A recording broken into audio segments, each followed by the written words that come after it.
Hey guys, hello everyone, welcome back.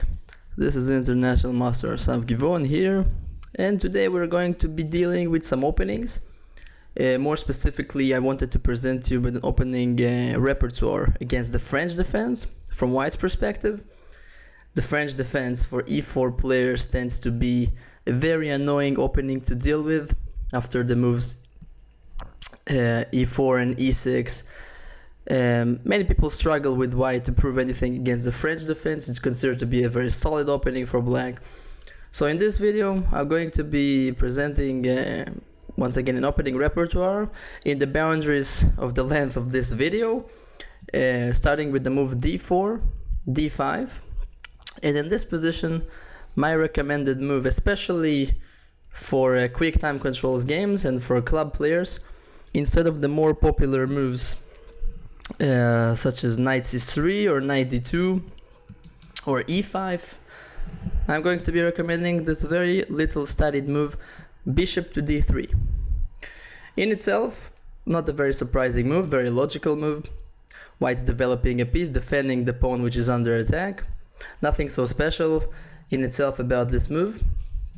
But first of all, this move is very little studied by the Black players, so in many cases when I'm playing this move myself as White, I'm surprising Black already on move number 3 because it's almost an unknown move.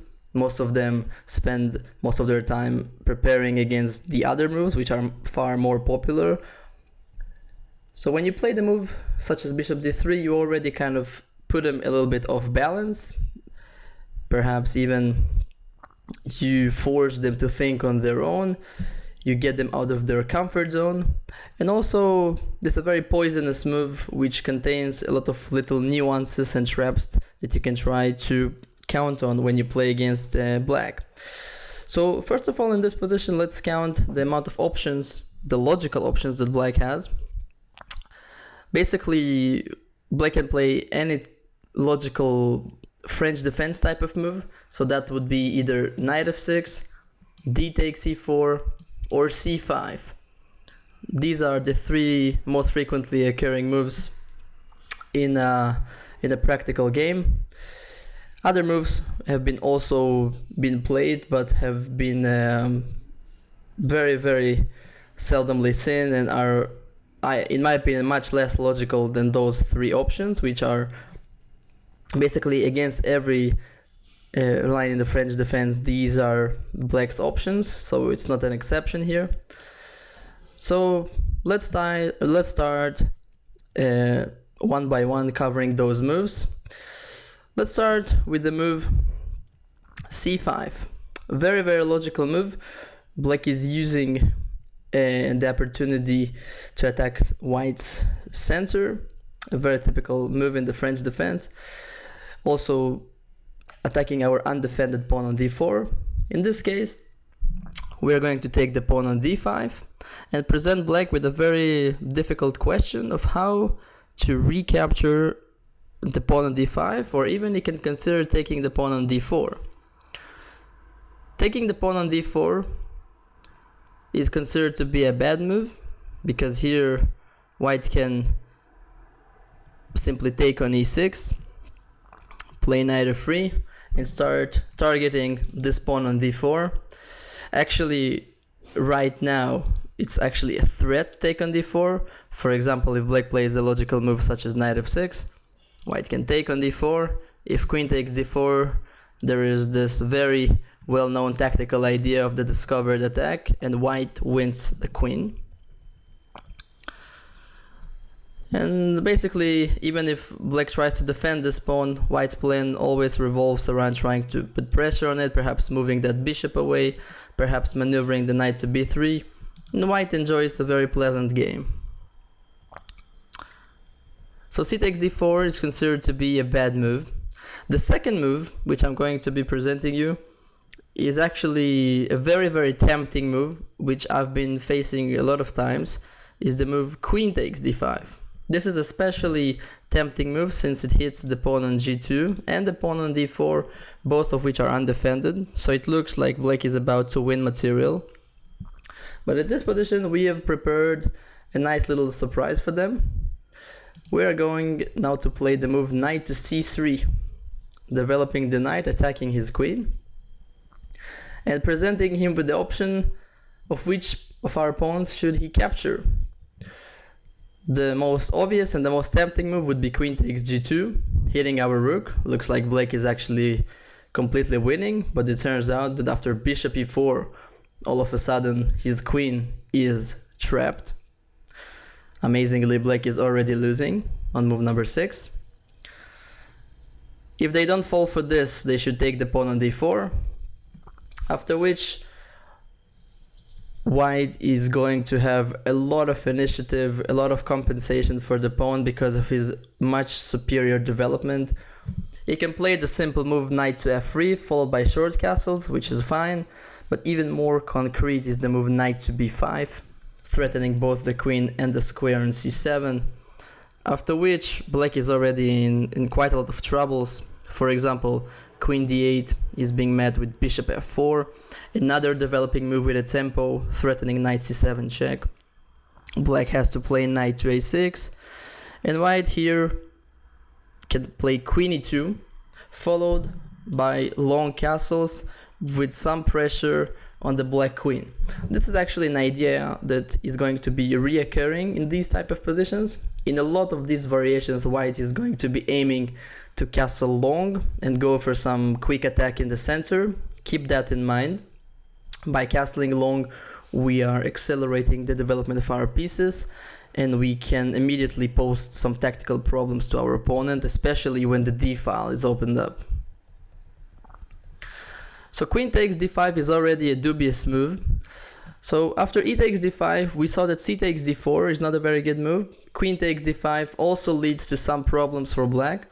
So in my opinion, the only reasonable move here is e takes d5, which is also the most frequently played move by grandmasters in this position, after which the game is much more calm and positional.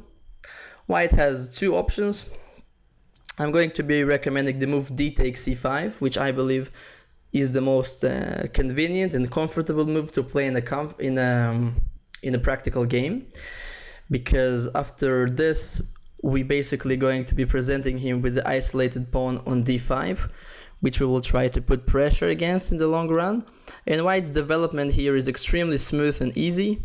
So bishop takes c5, knight f3, knight f6, castles, threatening rook e1 check, so black must also castle. And one exemplary line goes h3, stopping black from pinning our own knight. Black should do the same thing, stopping us from pinning his own knight. h6, knight to c3, putting extra pressure on the pawn on d5, and after knight c6, bishop f4, we can basically see that white's development here is almost finished. His next moves are going to be something like rook to e1 followed by queen d2. Perhaps the other rook should join into the center into d1, when white is very comfortably positioned. His plan in the long run should be to put pressure on the isolated pawn, and most of his play is going to be concentrated in the center of the board. So also this line is fairly comfortable to meet. So that's basically wraps up the move c5. Second option for black would be the move knight to f6. And I want you to pay extra attention to this move, because this move is altogether very different from the move c5, because now black is attacking our pawn on e4 and he is forcing us to go e5, closing up the position. So in this variation, the game is going to be much more closed in its nature, much more maneuverings, much more pawn play. So knight f to d7 is forced. White simply plays knight to f3. Black goes c5, attacking white center. In these type of positions, we are going to be very similar type of games to the advanced French, but with one small detail. White now plays the move pawn to c3, defending his pawn on d4. it would be a very bad idea for black to go c4, as it would release all the tension. White could very comfortably go bishop c2 in order to keep his long diagonal. Black plays knight c6, and white simply castles. Now, if we compare this position with a very similar theoretical position from the knight d2 French defense, here the move queen b6 would be very unpleasant for us if white would already have his knight positioned on d2, because in this scenario it would be very awkward to defend the pawn on d4, which is under attack, and obviously white doesn't want to take on c5 since it would break his central formation completely. That is why in this position we are actually going to take advantage of the fact that our knight is still on b1 and play the very convenient move bishop to c2. With this move, not only white is protecting the pawn on d4 one more time, so we have enough defense on this pawn, also we prepare potentially the idea to go at some point queen d3 after his king is castled, with some threats to checkmate the black king. An exemplary line can go bishop e7, and now a possible plan for white can be rook e1. The idea of this move is pretty subtle, to support the pawn on e5 in anticipation of any pawn breaks by black, such as f6, and also in the future it might prepare this typical knight maneuver, the type of maneuver that you see very frequently in the Ruy Lopez or the Italian game is also featured in this position. And after something like castles, white can already go queen d3, once again threatening checkmate, and it's basically forcing black to commit some kind of a weakening move. For example, g6. You see now that black has some weaknesses around his king position that we can exploit later on. And now after a move such as a3, which I think is a very useful move to make in such positions, avoiding any kinds of forks against our queen and bishop, white should follow with the plan knight d2, knight f1, and perhaps knight e3, knight g4, aiming at those weak squares around the king that we were mentioned later on, with potentially a very strong attack against black. Also pay attention to the fact that black faces those typical development issues that he has in the French defense, the blocked bishop on c8 and the rook on a8, which find it very difficult to be developed into the game. So queen b6, so that basically actually wraps up the whole knight f6 move. The move queen b6 in this position is not forced, but if he also plays other moves such as bishop e7, we can follow the same plan, rook e1 followed by knight d2, knight f1. That's a very simple and effective plan. So let us move on to the final move of this video, which I believe is also the most important and the most forcing move. D takes e4. This is very logical since black is now forcing us to recapture with the bishop on e4 and thus winning a tempo with the move knight f6. And now our bishop has to decide where to go. So this is a very important moment. I want you to pay extra attention, since in this position we are going to be playing the move bishop to f3, kind of changing completely the utility of this bishop. If before that we were posting this bishop mainly on d3, trying to play for an attack on the king side, in this variation we are going to be positioning our bishop on f3 with a completely different idea to put pressure on black's queen side, making it difficult for black to develop. A completely different strategy. So let's see what happens after bishop f3.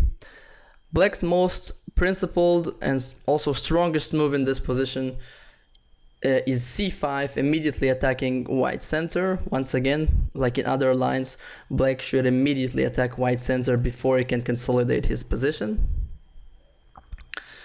If black doesn't want to contest the center immediately, and prefers kind of slow development, he can do something like bishop e7, which is fine. But then white should follow this very simple setup, knight e2, since the knight cannot go to f3, that's a very logical continuation. Short castles. And white's plan in this position involves once again putting pressure on the queen side. His next moves could be pawn to c4, knight to c3, getting your bishop developed to either f4 or e3, and basically positioning your pieces towards the queen side where white's main advantage is being placed. So bishop e7 is a little bit passive and timid. It should not bother us too much. There are some other options here for black. And many of them we should just follow the same setup of knight e2 and short castles. So let's focus on black's kind of strongest and the most principled move, c5. Attacking our pawn on d4. It would be a very bad idea to try to capture on c5, since black will then take our queen on d1 and force us to make a very unfortunate decision, either to lose our right to castle or get our bishop back from its active outpost on f3.